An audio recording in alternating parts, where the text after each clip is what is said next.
Hello guys! At ito nga, gabing-gabi na guys, mga alas 9 na ng gabi dito. At ito nga, nagle-labor na yung ano natin. At ito yung anak niya, isa pa lang yung lumalabas. Ito kasi matagal tong mag-labor kasi ang tagal niya mga anak, kumbaga kada ata isang oras, isa lang yung lumalabas sa kanya. So, posibleng dito matulog yung asawa ko hanggang mag-umaga para mabantayan talaga yung mga lalabas na biik kasi nga minsan kinakagat niya.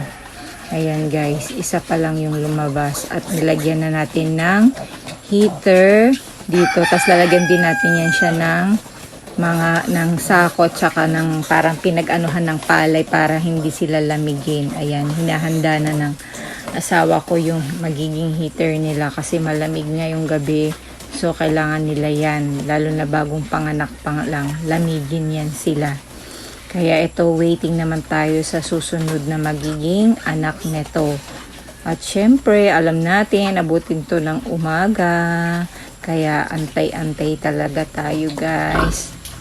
At eto na nga guys, umaga na. Doon natulog ang asawa at dadalhin ko siya ng ginger tea at tinapay. Kasi nandoon lang siya talaga.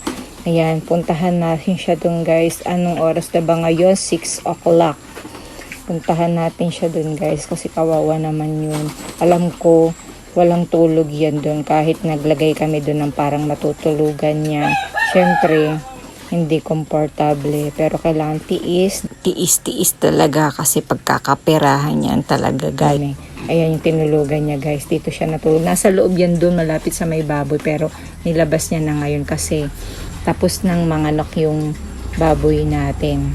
Ayan, hinihintay na lang yung inunan lumabas para maiwanan ng asawa ko. Kasi pinapadedede niya rin pa isa-isa yung mga biik.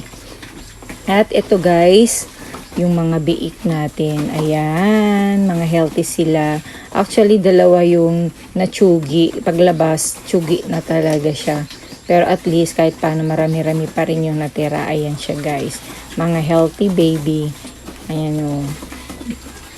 Umaga nagugutom-gutom pa yan sila. Pinapapahinga pa kasi yung nanay eh. Kasi siyempre galing pa lang sa pag-ere-ere. Pero padediin din niya pagkatapos. Ayan sila guys. Ayan o.